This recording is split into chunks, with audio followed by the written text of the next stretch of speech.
முருங்கைக்காய் பொரிச்ச குழம்பு செய்கிறதுக்கு ஃபஸ்ட்டு 3 தக்காளி ஒரு பாத்திரத்தில் நறுக்கி சேர்த்துருக்கேங்க. அதில் 1 கிளாஸ் அளவுக்கு தண்ணி ஆட் பண்ணிக்கிறேன்.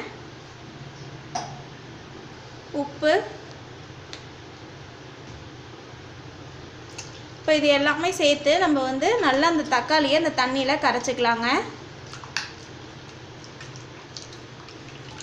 நல்லா இந்த மாதிரி அழுத்தம் கொடுத்து கரைச்சி விட்டுக்கலாம். அதுக்கு பொடியாக நறுக்கிட்டிங்கன்னா கரைக்கிறதுக்கு ஈஸியாக இருக்கும்.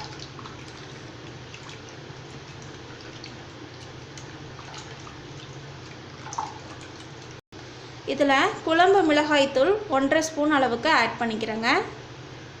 காரத்துக்கு வந்து இதான் சேர்த்துக்கிறோம், அதனால் காரத்துக்கு ஏற்ப நீங்கள் வந்து இதில் சேர்த்துக்கலாம்.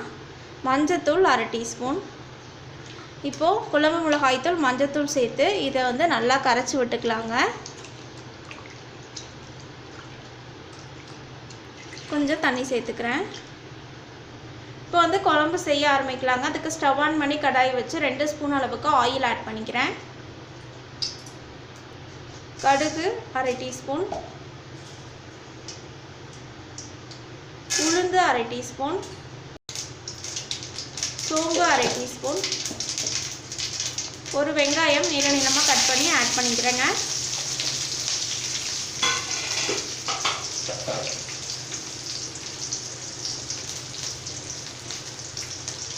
அது கூட ஒரு கொத்து கருவேப்பிலை ஆட் பண்ணிக்கிறேன்.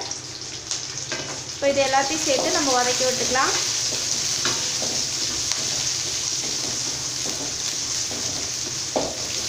கொஞ்சமாக இதில் பெருங்காயத்தூள் ஆட் பண்ணிக்கிறேங்க.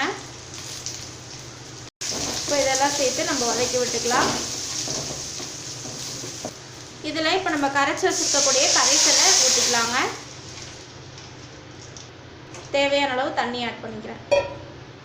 இப்போ இதை நல்லா கலந்து விட்டுறலாம். இப்போ இதில் ஒரு 1/2 ஸ்பூன் குழம்பு மிளகாய்த்தூள் ஆட் பண்ணிக்கிறேன். ஆட் பண்ணிவிட்டு நல்லா மிக்ஸ் பண்ணி விட்டுக்கலாங்க. இப்போ இது வந்து இந்த மசாலாவோட பச்சை வாசனை போய் நல்லா ஒரு 2 கொதி வரட்டுங்க. அது வரைக்கும் ஒரு மூடி போட்டு மூடிக்கலாம். குழம்பு வந்து கொதிக்கிறதுக்குள்ளே நம்ம ஒரு பேஸ்ட் ரெடி பண்ணிக்கலாங்க. அதுக்கு மிக்ஸி ஜாரில் நான் வந்து 1/4 மூடி அளவுக்கு தேங்காய் போட்டிருக்கேன். 1/2 டீஸ்பூன் சோம்பு. இதை வந்து நல்லா கொரப்பான ஒரு பேஸ்ட்டாக அரைச்சி எடுத்துக்கலாம். இப்போ குழம்பு பாருங்கள் நல்லா வந்து கொதிச்சிட்ருக்கு. இந்த ஸ்டேஜில் நான் வந்து ஒரு முருங்கைக்காய் அந்த மேலே இருக்கக்கூடிய அந்த தோலை உரிச்சிட்டு அந்த நாரெல்லாம் உரிச்சிட்டு கட் பண்ணி சேர்த்துக்கிறேன். இப்போ இதை நல்லா கலந்து விட்டுறலாம்.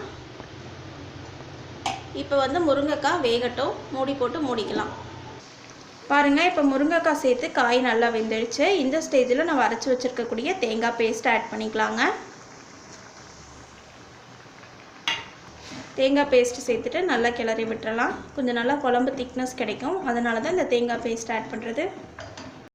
இப்போ குழம்பு வந்து நல்லா ஒரு 2 கொதி வரட்டும். பாருங்கள் குழம்பு வந்து தேங்காய் பேஸ்ட்டு சேர்த்து நல்லா கொதி வந்துடுச்சுங்க. அவ்வளோதாங்க, நமக்கு சூப்பரான முருங்கைக்காய் பொரிச்ச குழம்பு தயாராகிடுச்சு. இந்த ரெசிபியை உங்கள் வீட்டு கிச்சனையும் மறக்காமல் ட்ரை பண்ணி பாருங்கள். ட்ரை பண்ணி பார்த்து பிடிச்சிருந்துச்சுன்னா எங்கள் தமிழ் வில்லேஜ் குக்கிங் சேனலை லைக் பண்ணுங்கள், கமெண்ட் பண்ணுங்கள், சப்ஸ்கிரைப் பண்ணுங்கள். அப்படியே கூட இருக்கக்கூடிய பெல் ஐக்கானையும் ப்ரெஸ் பண்ணிடுங்க. அப்போ தான் நாங்கள் போடுற வீடியோஸ் உங்களுக்கு உடனுக்குடனே வந்து சேரும். இந்த வீடியோ உங்களுக்கு பிடிச்சிருந்தா ஷேர் பண்ணுங்கள். தேங்க்யூ.